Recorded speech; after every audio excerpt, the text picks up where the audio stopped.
Once upon a time there was a poor tenant farmer who had a number of children whom he could feed but poorly, and had to clothe in the scantiest way.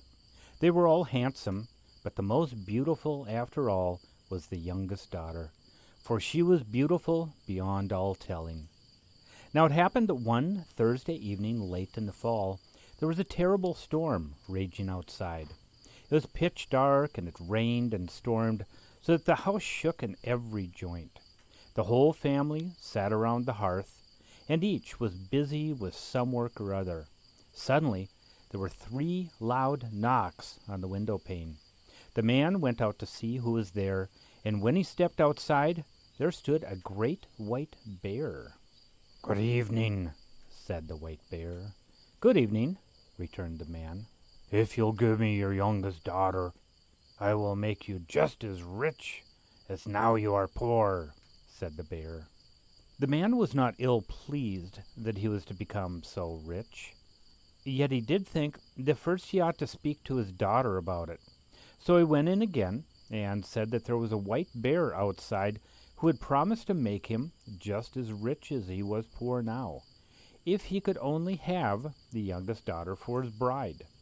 But the girl said no, and would not hear of it. Then the man went back to the bear again, and they both agreed that the white bear should return again the following Thursday and get his answer. In the meantime, however, the parents worked upon their daughter, and talked at length about all the riches they would gain, and how well she herself would fare. So at last she agreed, washed and mended the few poor clothes she had, adorned herself as well as she could, and made ready to travel.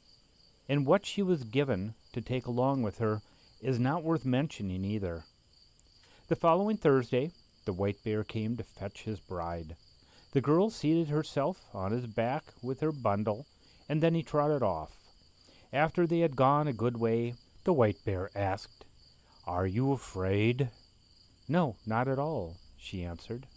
"Just keep a tight hold on my fur, and then you will be in no danger," said the bear.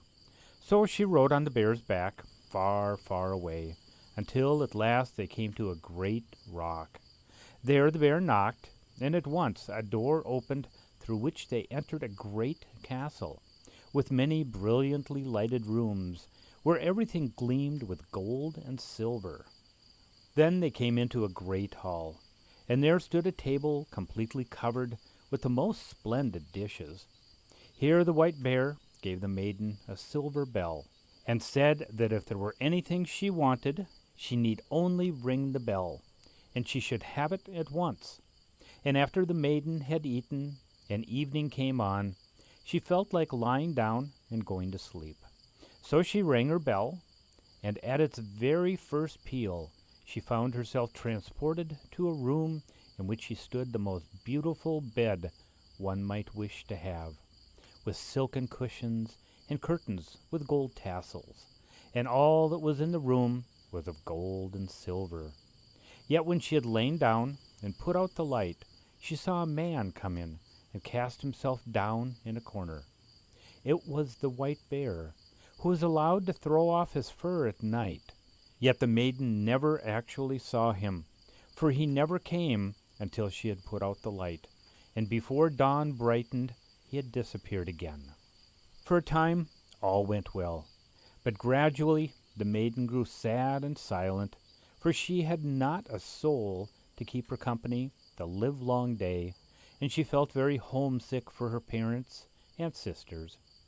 When the white bear asked her what troubled her, she told him she was always alone, and that she wanted so very much to see her parents and sisters again, and felt very sad because she could not do so. "Oh, that can be managed," said the white bear, "but first you must promise me that you will never speak to your mother alone, but only when others are present. Very likely she will take you by the hand and want to lead you into her room so that she can speak to you alone. But this you must not allow, otherwise you will make us both unhappy." And then, one Sunday, the white bear actually came and told her that now she might make the trip to her parents. So she seated herself on the bear's back, and the bear set out. After they had gone a very long distance, they at length came to a fine, large, white house, before which her brothers and sisters were running about and playing, and all was so rich and splendid that it was a real pleasure merely to look at it. "This is where your parents live," said the white bear. "Only do not forget what I told you, or you will make us both unhappy." "Heaven forbid that she should forget it," said the maiden. And when she had come to the house, she got down, and the bear turned back. When the daughter entered her parents' home, they were more than happy.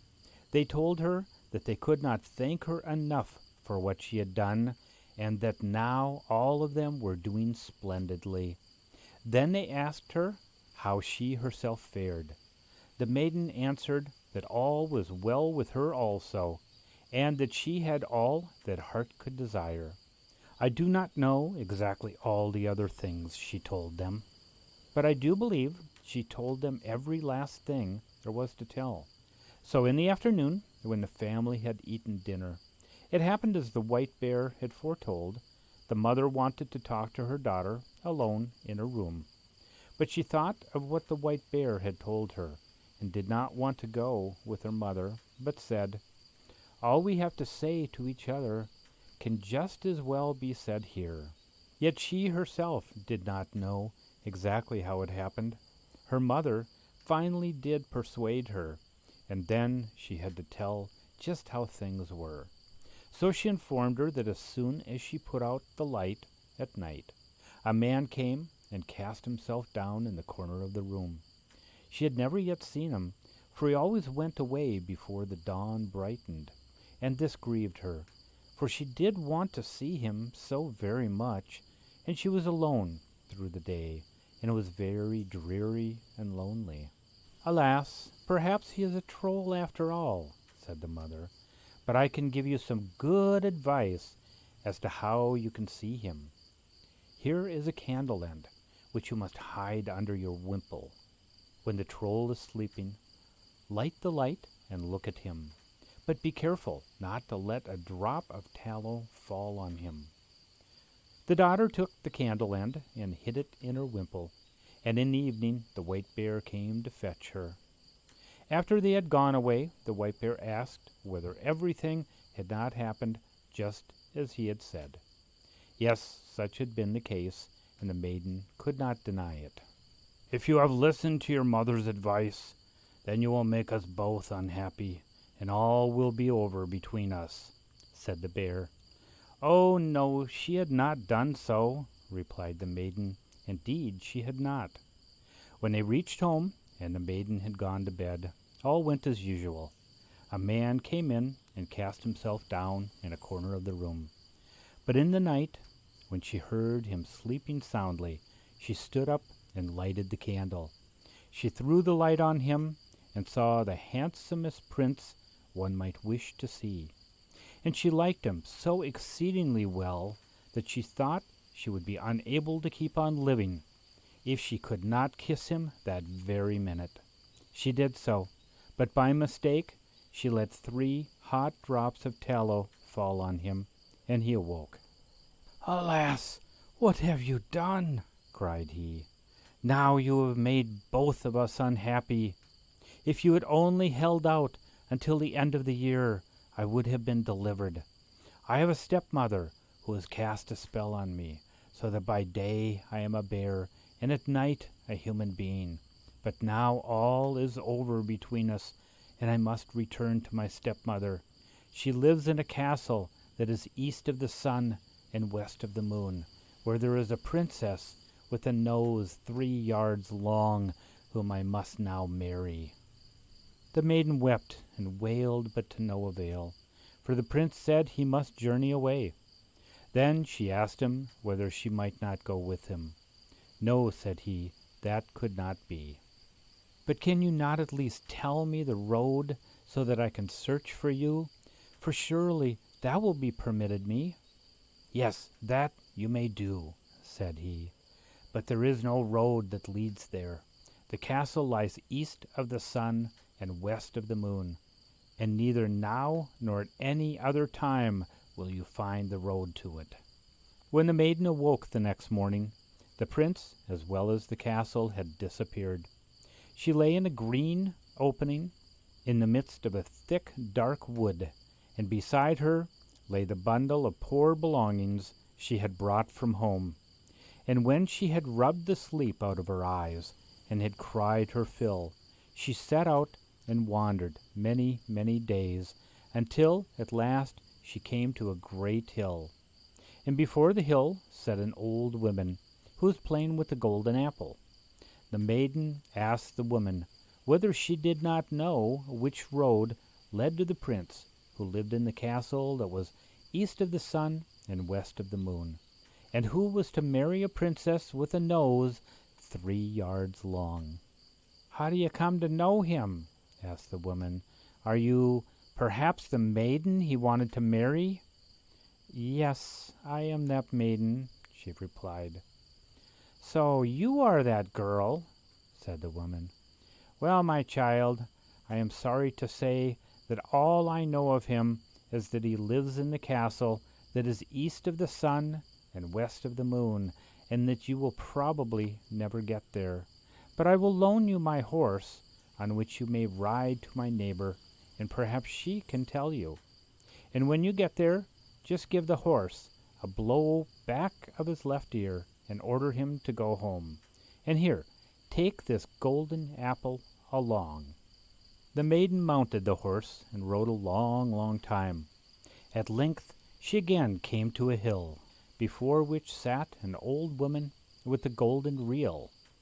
The maiden asked whether she could not tell her the road which led to the castle that lay east of the sun and west of the moon. This woman said just what the other had. No, she knew no more of the castle than that it lay east of the sun and west of the moon. "And," said she, "you will probably never get there, but I will loan you my horse to ride to the nearest neighbor. Perhaps she can tell you, and when you have reached her, just give the horse a blow back of his left ear and order him to go home again." And finally she gave the maiden the golden reel, "For," said the old woman, "it might be useful to her." The maiden then mounted the horse, and again rode a long, long time. At length she once more came to a great hill, before which sat an old woman, spinning at a golden spindle. Then the maiden once more asked after the prince and the castle that lay east of the sun and west of the moon, and everything happened exactly as on the 2 previous occasions. "Do you happen to be the maiden the prince wanted to marry?" asked the old woman. "Yes, I am that maiden," answered the maiden. But this old woman knew no more about the road than the 2 others.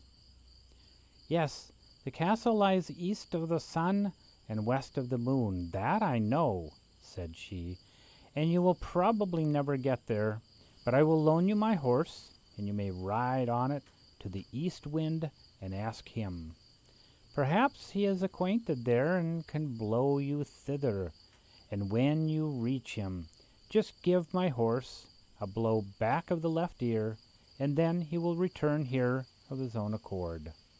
Finally the old woman gave her her golden spindle. "Perhaps it may be useful to you," said she. The maiden now rode for many days and weeks, and it took a long, long time before she came to the east wind. But at last she did find him, and then she asked the east wind whether he could show her the road that led to the prince who lived in the castle that was east of the sun and west of the moon. Oh yes, he had heard tell of the prince, and of the castle as well, said the east wind, but he did not know the road that led to it, for he had never blown so far. "But if you wish, I will take you to my brother, the west wind, and perhaps he can tell you, for he is much stronger than I am. Just sit down on my back, and I will carry you to him." The maiden did as he told her, and then they moved swiftly away.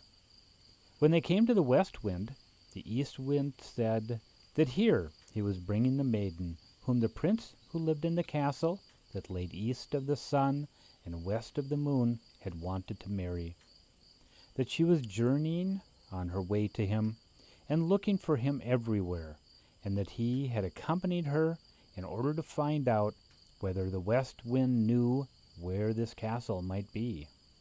"No," said the west wind to the maiden, "I have never blown so far, but if you wish, I will take you to the south wind, who is much stronger than both of us, and has traveled far and wide, and perhaps he can tell you.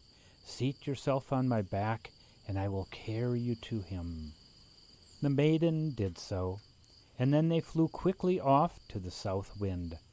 When they found him, the west wind asked whether the south wind could show them the road that led to the castle that lay east of the sun and west of the moon, and that this was the maiden who was to have the prince. "Well, well, so this is the girl," cried the south wind. "Yes, it is true that I have gone about a good deal during my life," said he, "yet I have never blown so far. But if you wish, I will take you to my brother, the north wind. He is the oldest and the strongest of us all. If he does not know where the castle lies, then no one in the whole world can tell you. Seat yourself on my back, and I will carry you to him." The maiden seated herself on the back of the south wind, and he flew away with a roar and a rush. The journey did not take long. When they had reached the dwelling of the north wind, the latter was so wild and unmannerly that he blew a cold blast at them while they were still a good way off. "What do you want?" cried he, as soon as he caught sight of them, so that a cold shiver ran down their backs. "You should not greet us so rudely," said the south wind. "It is I, the south wind, and this is the maiden who wanted to marry the prince who lives in the castle that lies east of the sun and west of the moon. She wishes to ask you whether you have ever been there, and if you can show her the road that leads to it, for she would like to find the prince again." "Oh, yes, I know very well where the castle lies," said the north wind. "I blew an aspen leaf there just once, and then I was so weary that I could not blow at all for many a long day. But if you want to get there above all things, and are not afraid of me, I will take you on my back and see whether I can blow you there." The maiden said that she must and would get to the castle, if it were by any means possible, and that she was not afraid, no matter how hard the journey might be. "Very well, then you must stay here overnight," said the north wind, "for if we are to get there tomorrow, we must have the whole day before us." Early the next morning, the north wind awakened the maiden. Then he blew himself up and made himself so large and thick that he was quite horrible to look at, and thereupon they rushed along through the air as though they meant to reach the end of the world at once. And everywhere beneath them raged such a storm that forests were pulled out by the roots, and houses torn down, and as they rushed across the sea, ships foundered by the hundreds. Further and further they went, so far that no one could even imagine it, and still they were flying across the sea, but gradually the north wind grew weary, and became weaker and weaker. Finally he could hardly keep going, and sank lower and lower, and at last he flew so low that the waves washed his ankles. "Are you afraid?" asked the north wind. "No, not at all," answered the maiden. By now they were not far distant from the land, and the north wind had just enough strength left to be able to set down the maiden on the strand beneath the windows of the castle that lay east of the sun and west of the moon. And then he was so wearied and wretched that he had to rest many a long day before he could set out for home again. The next morning the maiden seated herself beneath the windows of the castle and played with the golden apple, and the first person who showed herself was the monster with the nose, whom the prince was to marry. "What do you want for your golden apple?" asked the princess with the nose as she opened the window. "I will not sell it at all, either for gold or for money," answered the maiden. "Well, what do you want for it, if you will not sell it either for gold or for money?" asked the princess. "Ask what you will." "I only want to speak tonight to the prince who lives here, then I will give you the apple," said the maiden who had come with the north wind. The princess replied that this could be arranged, and then she received the golden apple. But when the maiden came into the prince's room in the evening, he was sleeping soundly. She called and shook him, wept and wailed, but she could not wake him. And in the morning, as soon as it dawned, the princess with the long nose came and drove her out. That day the maiden again sat beneath the windows of the castle and wound her golden reel. And all went as on the preceding day. The princess asked what she wanted for the reel, and the maiden answered that she would sell it neither for gold nor for money. But if she might speak that night to the prince, then she would give the reel to the princess. Yet when the maiden came to the prince, he was again fast asleep, and no matter how much she wept and wailed and cried and shook, she could not wake him. But as soon as day dawned and it grew bright, the princess with the long nose came and drove her out. And that day the maiden again seated herself beneath the windows of the castle, and spun with her golden spindle, and of course the princess with the long nose wanted to have that too. She opened the window and asked what she wanted for the golden spindle. The maiden replied, as she had twice before, that she would sell the spindle neither for gold nor money, but that the princess could have it if she might speak to the prince again that night. Yes, that she was welcome to do, said the princess, and took the golden spindle. Now it happened that some Christians who were captives in the castle and quartered in a room beside that of the prince had heard a woman weeping and wailing pitifully in the prince's room for the past 2 nights. So they told the prince, and that evening when the princess came to him with his nightcap, the prince pretended to drink it, but instead poured it out behind his back, for he could well imagine that she had put a sleeping powder into the cup. Then, when the maiden came in, the prince was awake, and she had to tell him just how she had found the castle. "You have come just in the nick of time," said he, "for tomorrow I am to marry the princess, but I do not want the monster with the nose at all, and you are the only person who can save me. I will say that first I wish to see whether my bride is a capable housewife, and demand that she wash the 3 drops of tallow from my shirt. She will naturally agree to do this, for she does not know that you made the spots, for only Christian hands can wash them out again, but not the hands of this pack of trolls. Then I will say I will marry none other than the maiden who can wash out the spots, and ask you to do so," said the prince. And then both rejoiced and were happy beyond measure. But on the following day, when the wedding was to take place, the prince said, "First, I would like to see what my bride can do." "Yes, that was no more than right," said his mother-in-law. "I have a very handsome shirt," continued the prince, "which I would like to wear at the wedding, but there are 3 tallow spots on it, and they must first be washed out. And I have made a vow to marry none other than the woman who can do this. So if my bride cannot manage to do it, then she is worthless." "Well, that would not be much of a task," said the woman, and agreed to the proposal. And the princess with the long nose at once began to wash. She washed with all her might and main, and took the greatest pains, but the longer she washed and rubbed, the larger grew the spots.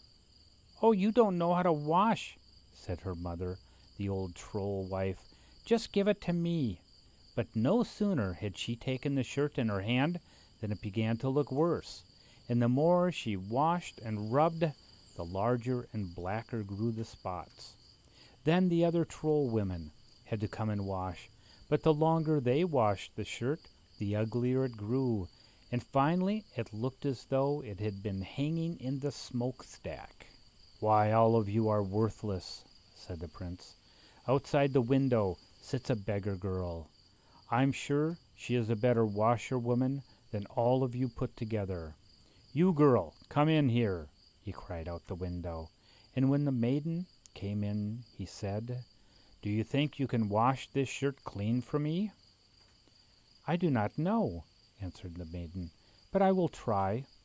And no more had she dipped the shirt in the water than it turned as white as newly fallen snow, yes, even whiter.